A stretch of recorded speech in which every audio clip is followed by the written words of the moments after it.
باللہ من الشیطان الرجیم بسم اللہ الرحمن الرحیم فإنهم يومئذ في العذاب مشتركون إنا كذلك نفعل بالمجرمین، لہٰذا وہ سب اس روز عذاب میں شریک رہیں گے۔ ہم گنہگاروں کے ساتھ ایسا ہی سلوک کرتے ہیں۔ جو لوگ دوسروں کو گمراہ کرتے ہیں دنیا میں، وہ خود گمراہ اور دوسروں کو جو گمراہ کرتے ہیں، اور جو جرم میں شریک رہتے ہیں، اللہ تعالیٰ کی معاصی نافرمانی میں لگے ہوئے رہتے ہیں، تو وہ تمام کے تمام اللہ تعالیٰ فرماتے ہیں کہ شریک ہوں گے عذاب میں بھی، اللہ کے عذاب میں بھی مشترک ہی ہوں گے۔ اور پھر فرما دیا گیا کہ ہم گنہگاروں کے ساتھ ایسا ہی معاملہ کرتے ہیں، یعنی وہ جو کرتے ہیں اسی کا جو ہے ان کو جزا ملتی ہے۔ انہم کانوا اذا قیل لہم لا الہ الا اللہ یستکبرون، ان کا حال یہ تھا کہ جب ان سے کہا جاتا ہے کہ اللہ تعالیٰ کے سوا کوئی معبود نہیں ہے تو وہ سرکشی کرتے ہیں۔ یعنی اس میں جو مشرکین اور جو کفار اور جو نافرمان ہیں ان کے تعلق سے بیان کیا جاتا ہے۔ ان سے جب یہ کہا جاتا تھا کہ تم مسلمانوں کی طرح ایمان لے آؤ، جب وہ بھی کلمہ پڑھ کر ایمان لائے ہیں اور شرک سے اور معصیت سے انہوں نے توبہ کر لی ہے، تو یہ لوگ یہ کہتے کہ ہم ان کی طرح ایمان نہیں لائیں گے۔ نہیں، ان سے یہ کہا جاتا کہ تم اگر ایمان لا لو گے تو مسلمانوں کی غیظ و غضب سے بھی بچ جاؤ گے، اور اللہ تعالیٰ کے پاس جو تمہارا مواخذہ ہونے والا تھا اس سے بھی تم محفوظ ہو جاؤ گے۔ تو وہ تکبر کرتے ہیں اور ایمان لانے سے انکار کرتے ہیں اور منع کرتے ہیں۔ وَيَقُولُونَ أَإِنَّا لَتَارِكُو آلِهَتِنَا لِشَاعِرٍ مَجْنُونَ، اور کہا کرتے تھے کہ کیا ہم اپنے معبودوں کو چھوڑ دیں ایک شاعر اور دیوانے کی خاطر۔ اس میں اللہ کے نبی صلی اللہ علیہ وسلم کو وہ لوگ شاعر اور مجنون اور دیوانہ کہتے، نعوذ باللہ، اور یہ کہتے کہ یہ کلام جو آپ پیش کر رہے ہیں یہ شعر ہے، جبکہ اللہ تعالیٰ فرماتے ہیں کہ یہ شعر نہیں ہے بلکہ یہ تو حقیقت ہے۔ اور پھر یہ کہتے کہ ہم ایک دیوانے اور مجنون کے کہنے پر ہم اپنے معبودوں کو چھوڑ دیں جن کی ہم ایک زمانے سے پرستش کرتے آئے ہیں، ہمارے آباء و اجداد ان کو پوچھتے آئے ہیں، ہم ایسا نہیں کر سکتے۔ کہ انہیں بتایا جا رہا ہے کہ جو دعوت آپ صلی اللہ علیہ وسلم پیش کر رہے ہیں وہ بالکل سچ ہے اور حق ہے، اور اس کو ماننے میں جو ہے ان کی عافیت ہے، جبکہ جو ہے جو قرآن جو پیش کیا جا رہا ہے وہ شعر نہیں ہے بلکہ وہ تو حقیقت ہے۔ بل جاء بالحق وصدق المرسلین، حالانکہ وہ ایک سچا دین لے کر آئے تھے اور پچھلے پیغمبروں کی بھی تصدیق کرتے تھے۔ یہ کوئی نئی بات نہیں تھی کہ آپ صلی اللہ علیہ وسلم جو دعوت پیش کر رہے ہیں، یہ کوئی اس سے پہلے بھی جو ہے پیغمبروں نے ایسا ہی کام کیا تھا اور ایسا ہی پیغام اللہ کا پہنچایا تھا، اور آپ صلی اللہ علیہ وسلم جو پیغام پہنچا رہے ہیں وہ سچا پیغام ہے، اس میں کسی قسم کی کوئی شک و شبے کی گنجائش نہیں ہے۔ انکم لذائق العذاب العلیم، اگر تم نہ مانو تو بھی یاد رکھو کہ یقیناً تم ایک دردناک عذاب کا مزہ چکھنے والے ہو۔ تم مانو یا نہ مانو، تم کو تو جو ہے اس کے اللہ کے پاس جانا ہی ہے، اور پھر وہاں جا کر تم کو پتہ چلے گا کہ تم نے جو عمل کیا تھا اسی کے مطابق تم کو یہاں پر جزا یا سزا مل رہی ہے۔ وما تجزون الا ما کنتم تعملون، اور تم کو اسی کا بدلہ ملے گا جو تم کیا کرتے تھے، کسی اور کا عمل کام نہیں آئے گا۔ ولا تزر وازرۃ وزر اخرى، جیسا کہ انسان سمجھتا ہے کہ یہ بچا لے گا، وہ بچا لے گا، فلاں بچا لے گا، ایسا کچھ بھی نہیں ہوگا۔ تم جو کچھ بھی عمل کرو گے اسی کے مطابق تمہیں جزا یا سزا ملے گی، اور یہ بالکل عین انصاف کے مطابق ہوگا، کسی کے اوپر کوئی ظلم و زیادتی نہیں ہوگی۔ الا عباد اللہ المخلصین، سوائے ان کے جو اللہ تعالیٰ کے خاص بندے ہیں۔ اس میں اللہ تعالیٰ ذکر فرما رہے ہیں، ابھی تک جو ہے جہنمیوں کا تذکرہ تھا، نافرمانوں کا تذکرہ تھا، ان لوگوں کا تذکرہ یہاں سے آ رہا ہے جو اللہ کے برگزیدہ بندے ہیں، جو خالص بندے ہیں۔ اللہ تعالیٰ فرماتے ہیں کہ ان لوگوں کے وہ لوگ بچے رہیں گے اللہ کے عذاب سے، اس وجہ سے کہ انہوں نے فرما برداری کی اپنی زندگی میں، اللہ تعالیٰ کے احکامات کو مانا اور اس پر عمل کیا، اور وہ لوگوں کی جو کچھ بھی کوتاہیاں ہوں گی اگر ہوں گی بھی تو اللہ تعالیٰ ان سب کو جو ہے درگزر فرما دیں گے، معاف فرما دیں گے، اور پھر ان کی نیکیوں کا بدلہ نہ صرف اتنا بلکہ اس سے بہت زیادہ بڑا چڑھا کر ان کو دیا جائے گا۔ اولئک لہم رزق معلوم، یہی وہ لوگ ہیں جن کے لیے خوش ذائقہ غذائیں مقرر ہے۔ ایک بات یہاں پر آئی ہے، ان کے لیے جو ہے ایسا رزق ہے جو معلوم ہے۔ معلوم اردو میں بھی آتا ہے، اس کا مطلب یہ ہے کہ متعین ہے۔ ایک تو مطلب یہ ہے کہ وہ رزق جس کی صفات اور جس کی تفصیل قرآن میں بھی آئی ہے اور احادیث میں بھی ملتی ہے، ایک مطلب تو وہ، اور ایک مطلب یہ کہ متعین ہے اور ملنا ضروری ہے، دائمی ہے اور ہمیشگی ہے اس میں۔ جیسا کہ دنیا میں جو ہے رزق ملتا ہے انسان کو، تو انسان کو یہ نہیں معلوم کہ کل اس کو کیا ملنے والا ہے، چاہے کتنا بھی بڑا آدمی ہو، اس کو یہ پتہ نہیں ہے کہ وہ کیا کھائے گا کل اور کتنا کھائے گا، واقعی میں کھائے گا یا نہیں کھائے گا، زندہ رہے گا یا نہیں رہے گا، نہیں معلوم۔ لیکن جنت میں جانے کے بعد اس کے لیے ہمیشگی ہوگی اور اس کو یہ معلوم ہوگا کہ اس کو رزق ملنے والا ہے اور کیا کیا ملنے والا ہے، وہ سب بھی اس کو معلوم ہو جائے گا۔ فواکہ وہم مکرمون، طرح طرح کے میوے انہیں دیا جائیں گے اور وہاں وہ نہایت عزت و اکرام کے ساتھ رہیں گے۔ سب سے پہلی بات تو لفظ جو آیا ہے یہاں پر فواکہ، فواکہ کہتے ہیں فاکہہ، فاکہہ کی جمع ہے فواکہ، اور فاکہہ عربی لفظ، عربی میں فاکہہ اسے کہتے ہیں جو بھوک کی جو ضرورت ہے اس کو مٹانے کے لیے نہیں بلکہ لذت حاصل کرنے کے لیے جو غذائیں کھائی جاتی ہے اس کو فاکہہ کہا جاتا ہے۔ ایک تو وہ ہوتا ہے جو بھوک کو ختم کرنے کے لیے کوئی چیز کھائی جاتی ہے، دنیا میں بھی ایسی چیزیں بھی ہوتی ہیں اور لذت حاصل کرنے والی چیزیں بھی ہوتی ہیں۔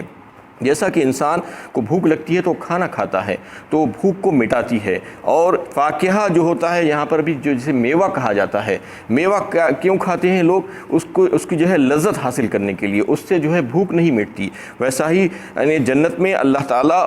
جنتیوں کو جو ہے ایسی ایسی چیزیں دیں گے جو ان کو جو ہے لذت و سرور حاصل ہوگا اس سے، ان کی بھوک مٹنے کے لیے نہیں، کیونکہ وہاں پر کسی چیز کی ضرورت نہیں ہوگی انسان کو۔ حوض کوثر پر جب ان کو جو ہے سیراب کر دیا جائے گا، پانی پلا دیا جائے گا، اس کے بعد بھوک اور پیاس اس کی مٹ جائے گی اور اس کو وہاں پر کسی چیز کی حاجت نہیں ہوگی۔ لیکن لذت اور سرور حاصل کرنے کے لیے اللہ تعالیٰ مختلف چیزیں ان کو دیں گے۔ وہاں پر جو ہے وہ فواکہ جو ذکر کیے گئے ہیں وہ میوے جات ہوں گے اور دیگر مشروبات، اور جیسے سورہ واقعہ میں بھی، سورہ رحمان میں بھی جو ہے اس کا تذکرہ ہے کہ جنتیوں کو کیا کیا دیا جائے گا، وَلَحْمِ الطَّيْرِ مِمَّا يَشْتَهُونَ وَفَوَاكِهَ مِمَّا يَشْتَهُونَ، یعنی تمہیں جو پسند ہو وہ میوے دیے جائیں گے اور تمہیں جو مرغوب ہو وہ پرندوں کے جو ہے گوشت تمہیں دیے جائیں گے۔ اس طریقے سے بہت سی چیزیں دیے جائیں گے، وہ تمام کی تمام کیا ہوں گی؟ فواکہ ہی ہوں گی، انہیں لذت حاصل کرنے والی ہوں گی۔ فی جنات النعیم، انواع و اقسام کے میووں سے بھرے ہوئے باغوں میں جو ہے وہ رہیں گے۔ یعنی وہ پھر کیا ہوگا؟ وہم مکرمون بھی کہا اس کے ساتھ، فواکہ وہم مکرمون، یعنی جو کچھ بھی دیا جائے گا اس میں بڑے اعزاز و اکرام کے ساتھ دیا جائے گا، ذلیل کر کے نہیں دیا جائے گا۔ دنیا میں بہت سے لوگ بہت سے کام کرتے ہیں، دنیا میں کسی کو کچھ دیتے بھی ہیں، دینے کے بعد ان کی بے عزتی کرتے ہیں اور ان کو ذلیل کرتے ہیں، لیکن اللہ تعالیٰ ایسا نہیں کریں گے۔ تو اس میں یہ بات معلوم ہوئی کہ جو مہمان ہو اس کی میزبانی کرتے وقت جو ہے آپ کو یہ لحاظ کرنا ہوگا کہ صرف کھانا نہیں کھلانا بلکہ اس کی عزت بھی کرنا۔ یہاں پر میزبانی کے جو یعنی مہمانی کے جو آداب ہیں اس کو بھی سیکھنا چاہیے ایک لمحہ رک کر، کہ اللہ تعالیٰ جیسا فرماتے ہیں کہ ان کا اکرام کیا جائے گا، کھلایا بھی جائے گا، ہر قسم کی نعمتیں دی جائیں گی اور اس کے بعد پھر ان کا اعزاز و اکرام کیا جائے گا۔ چاہے آپ دنیا میں کتنی ہی لذت دار غذائیں کسی کو کھلا دیں، کتنی ہی بہترین اور اعلیٰ قسم کی چیزیں اس کے سامنے رکھ دیں، لیکن اس کو اگر آپ ذلیل کریں گے تو بے فائدہ ہو جائے گا اور بیکار ہو جائے گا، اس کی حلاوت ہی ختم ہو جائے گی۔ تو مہمانوں کے ساتھ سب سے پہلا سلوک یہ ہے کہ کوئی اگر آپ کے پاس مہمان آئے، اکرام مسلم کے سلسلے میں تھوڑی سی باتیں سن لیجئے کہ اس کو خوشدلی کے ساتھ جو ہے خوش آمدید کہنا چاہیے اور اس کو سلام کر کے اس کو اپنے گھر میں لا کر اندر بٹھانا، اور پھر کلو وشربو کہا ہر مقام پر اللہ تعالیٰ نے مختلف مقامات پر قرآن میں دیکھیے، آپ کھاؤ اور پیو۔ تو اس کا مطلب یہ ہے کہ کچھ کھلانا چاہیے اس کے بعد پلانا چاہیے، یہ نہیں کہ صرف جو ہے کچھ پلا دیا، یعنی کچھ کھلاؤ اور پھر اس کے بعد کچھ پلاؤ اور ان کا اکرام کرو۔ اور پھر حضرت ابراہیم علیہ السلام کے مہمانوں کا تذکرہ اللہ تعالیٰ نے سورہ ذاریات میں جو کیا ہے وہ جو ہے سمجھنے کی بات ہے کہ کیوں اللہ تعالیٰ نے اس کا تذکرہ کیا ہے۔ حلتا کا حدیث ضیف ابراہیم المکرمین اذ دخلوا علیہ فقالوا السلام قال السلام قوم منکرون فراغ الی اہلہ فجاء بعجل سمین فقربہ الیہم فقال الا تاکلون۔ اس میں جو ہے اللہ تعالیٰ فرماتے ہیں کہ ان کا تذکرہ آپ نے سنا ہے، ان کو سنا دیجئے لوگوں کو کہ حضرت ابراہیم علیہ السلام اور ان کے مہمانوں کا تذکرہ۔ کون مہمان تھے؟ فرشتے حضرت ابراہیم علیہ السلام کے پاس آئے تھے اور وہ جو ہے کچھ پیغام لے کر آئے تھے اللہ تعالیٰ کا، لیکن ابراہیم علیہ السلام کو پتہ نہیں تھا کہ وہ فرشتے ہیں، وہ تو یہ سمجھے کہ کوئی اجنبی ہے، مہمان ہے، تو فوراً وہ گھر میں گئے اور گھر میں جا کر ان کے لیے موٹا تلا ہوا بچڑا لے کر آئے اور ان کے سامنے رکھ دیا۔ تو یہ مہمان نوازی تھی، جبکہ وہ جانتے نہیں ہیں، صرف مہمان ہیں، گھر میں آئے ہیں، تو ان کو ان کے سامنے ایک بہترین غذا لا کر رکھیں۔ تو اس سے کیا مطلب نکلتا ہے کہ کوئی مہمان اگر آپ کے پاس آئے تو آپ کے پاس جو سب سے اچھی چیز دستیاب ہے کھانے پینے کی وہ ان کے سامنے لا کر رکھنا، یہ نہیں کہ سلی گڑی اور جو پھینکنے کے قابل ہے، جو فالتو ہے وہ چیز لا کر مہمان کو کھلا دو، ایسا نہیں کرنا چاہیے، بلکہ اچھی اور بہترین غذا جو آپ کے پاس فوراً فی الحال جو آپ کے پاس ہے موجود اس کو لا کر اس سے خاطر کرنا چاہیے۔ اور دوسری چیز یہ کہ سامنے رکھ دینا، فقرباہ الیہم کہا، وہ چیز کو جو ہے آپ سامنے بڑھا دینا، زبردستی ان کی پلیٹ میں نہیں ڈالنا کہ وہ کتنا کھانا چاہتا ہے اور کیا کھانا چاہتا ہے نہیں معلوم، آپ زبردستی ڈالیں گے تو خراب ہو جائے گا، ضائع ہو جائے گا۔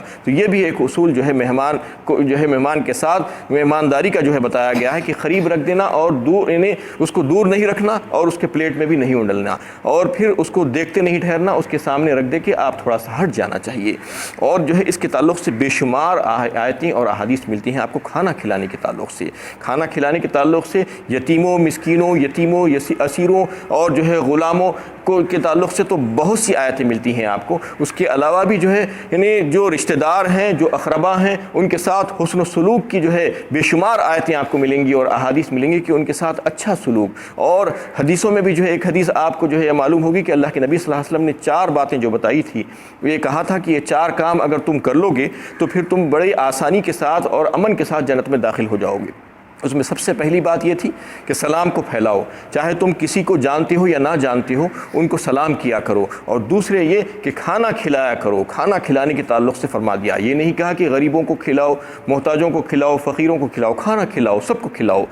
جو بھی تمہارے پاس آئے، جو بھی تم سے ملے، جن کو تم جانتے ہو نہ جانتے ہو ان کو کھانا کھلانے کی کوشش کرو۔ اور یہ کہ صلہ رحمی کرو، تیسری بات یعنی لوگوں کے ساتھ تعلقات کو خراب مت کرو، توڑو مت، خطا رحمی مت کرو، بلکہ ان کے ساتھ تعلقات کو جوڑے رکھو۔ اور چوتھی بات یہ کہ راتوں میں اٹھ کر نفل نماز ادا کیا کرو، جب سب لوگ سوتے رہتے ہیں اللہ کو یاد کرو، اللہ کے سامنے کھڑا ہو کرو۔ تو یہ 4 باتیں اللہ کے نبی صلی اللہ علیہ وسلم نے فرمایا کہ یہ 4 کام اگر تم کر لو گے تو پھر جو ہے جنت میں آسانی کے ساتھ اور امن کے ساتھ داخل ہو جاؤ گے۔ تو اس میں کھانا کھلانے کا بھی ذکر آیا ہے، انما نطعمکم لوجہ اللہ لا نرید منکم جزاء ولا شکورا۔ سورۃ دہر میں اللہ تعالیٰ نے فرما دیا کہ وہ لوگ ایسا کھانا کھلاتے ہیں لوگوں کو، اور کھلانے کے بعد یہ کہتے ہیں کہ ہم یہ صرف اور صرف اللہ کی رضا جوئی کے لیے کھلاتے ہیں، آپ سے شکریہ ادا کروانے کے لیے نہیں اور احسان جتانے کے لیے نہیں۔ یعنی لوگوں کو کھلانا چاہیے اور پھر ان پر احسان بھی نہیں جتانا چاہیے۔ بے شمار احادیث آپ کو ملیں گے کہ عہد نبوی میں صحابہ کرام کا کیا معاملہ تھا،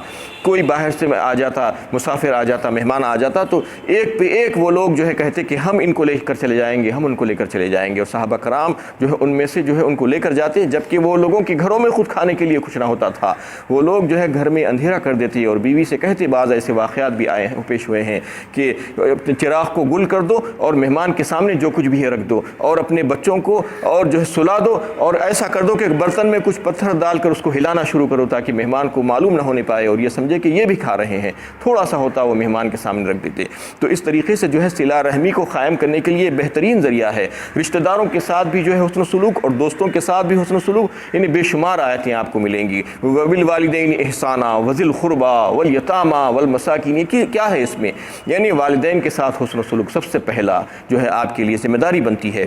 اس کے بعد قریبی رشتہ دار، اس کے بعد یتیم اور مسکین۔ لوگ یہ کر رہے ہیں آج کہ دوسروں کے ساتھ تو کچھ سلوک کرنے کی کوشش کرتے ہیں، یہ دکھاوا ہے، ریاکاری ہے، اپنوں کو چھوڑ دیتے ہیں۔ اپنوں کے ساتھ سب سے پہلے کرنا چاہیے، اپنے والدین کے ساتھ، اپنے بہن بھائیوں کے ساتھ، اپنے دیگر رشتہ داروں کے ساتھ۔ وہ جو ہے مستحق ہیں تو پھر ان کو زکوٰۃ میں سے بھی مدد کی جا سکتی ہے اور دیگر صدقات میں سے بھی، اور اگر نہیں بھی ہیں تو بھی ان کے ساتھ حسن و سلوک تو کرنا ہی چاہیے، اس لیے کہ وہ رشتوں کو مضبوط کرنے کے سلسلے میں انتہائی ضروری اقدام ہے۔ یہ کرنے کے لیے جو ہے لوگ پیچھے ہٹ رہے ہیں آج، اور یہ سمجھتے ہیں کہ بس غریبوں اور فقیروں کو کھلا دو تو چل جائے گا۔ نہیں، ان کے ساتھ، اپنے رشتہ داروں کے ساتھ بھی اچھا سلوک کرنا، جو آپ کی خیر خیریت دریافت کرنے کے لیے آتے ہیں، آپ کے گھر میں آتے ہیں، آپ کے مہمان ہیں، آپ ان کی تواضع کرنا اور ان کا اعزاز جو ہے رکھنا اور ان کا اکرام کرنا، یہ جو ہے اللہ تعالیٰ سکھائے ہیں اس میں کہ مکرمون میں جو بات بتائی گئی، فی جنات النعیم، اور پھر بتا دیا گیا کہ وہ جو ہے جنتوں میں ہوں گے، نعمتوں بھری جنت۔ نعمتوں بھری جنت کا کیا مطلب؟ ہر قسم کی نعمتیں ہوں گی وہاں پر، یعنی وفیہا ما تشتہیہ الانفس وتلذ الاعین کہا اللہ تعالیٰ نے سورہ زخرف پارہ 25 میں، یعنی اس میں وہ سب کچھ ہوگا جو تمہارا جی چاہے گا، یعنی جی جو چاہے گا وہ مل جائے گا، اس کے بعد کیا بچے گا بتائیے؟ جو کچھ بھی چاہیں گے، اور آنکھوں کی ٹھنڈک اور جو ہے جو آنکھوں سے تمہیں تسکین حاصل ہوتی ہو آنکھوں کو اور جی کو، وہ سب کچھ جو ہے تمہیں وہاں پر دے دیا جائے گا۔ علی سرر متقابلین، اور نہایت ہی مزین و مرصع تختہائے فاخرہ پر آمنے سامنے ایک دوسرے کے مقابل بیٹھے رہیں گے، اور پھر اتنی آرام کے ساتھ اور بہترین انداز میں تختوں پر تکیہ لگائے مسندیں بچھائے ہوئے آمنے سامنے جو ہے اللہ تعالیٰ بٹھا دیں گے اور باتیں کرتے ہوئے ہوں گے جنتی ایک دوسرے سے۔ کیسے؟ یہ بتایا جاتا ہے احادیث میں کہ کسی کی ایک کی پشت دوسرے کی طرف نہیں ہوگی، بلکہ سب آمنے سامنے بیٹھے ہوں گے۔ کیسے بیٹھے ہوں گے؟ کہ اتنی بڑی بڑی مجلسیں اللہ تعالیٰ سجائیں گے وہاں پر، اور پھر ہر ایک جنتی کو جو ہے ایسی دیکھنے کی قوت اور سننے کی قوت عطا فرمائیں گے کہ دور دور بیٹھے ہوئے لوگ ایک دوسرے سے بات کر سکیں گے۔ یہاں پر کیا ہوتا ہے دنیا میں کہ آپ تھوڑی دور اگر کوئی بیٹھیں گے تو آپ کی آواز نہیں سن سکتا، لیکن وہاں پر ایسا نہیں ہوگا۔ وہاں پر اللہ تعالیٰ قوت سماعت اور قوت بصارت بہت بڑھا دیں گے، اس طریقے سے جو ہے بہت دور دور تک ایک لوگ ایک دوسرے سے بات کریں گے، اور ایسی مجلسیں ان کے لیے سجا دی جائے گی۔ یطاف علیہم بکاس من معین، شراب کے چھلکتے ہوئے جام ان کے سامنے پیش کیے جائیں گے۔ بیضاء لذۃ للشاربین، وہ شراب چمکتی ہوئی ہوگی اور پینے والوں کے لیے نہایت ہی خوش ذائقہ ہوگی، اور پھر جاری شراب کے چشمے ان کے سامنے رکھ دیے جائیں گے اور چھلکتے ہوئے ہوں گے، اور پھر کیسی ہوگی وہ؟ یعنی انتہائی صاف و شفاف ہوگی۔ لا فیہا غول ولا ہم عنہا ینزفون، دنیا کی شراب کی طرح نہیں، کوئی نقصان دہ چیز نہیں ہوگی۔ یعنی دنیا میں شراب پینے سے انسان بہکتا ہے، اسے بدمستی ہوتی ہے اور اس کو خے آتی ہے اور اس کا دماغ میں خلل آ جاتا ہے، وہ کیا کہہ رہا ہے اس کو نہیں معلوم، کیا سن رہا ہے نہیں معلوم۔ دیکھیے کہ دنیا میں آپ شراب پی کر لوگ کیسے پڑے رہتے ہیں، ان کی عقل میں فطور آ جاتا ہے، لیکن وہاں پر جو ہے ایسا نہیں ہوگا، ہوش و حواس میں ہوں گے شراب پینے کے بعد بھی لوگ، وہ پاک و صاف شراب ہوگی، اس کا تذکرہ آیا ہے، اور دیگر جو ہے جنت کی جو نعمتیں ہوں گی اس کا تذکرہ بھی جو ہے آگے آ رہا ہے۔ وآخر دعوانا ان الحمد للہ رب العالمین۔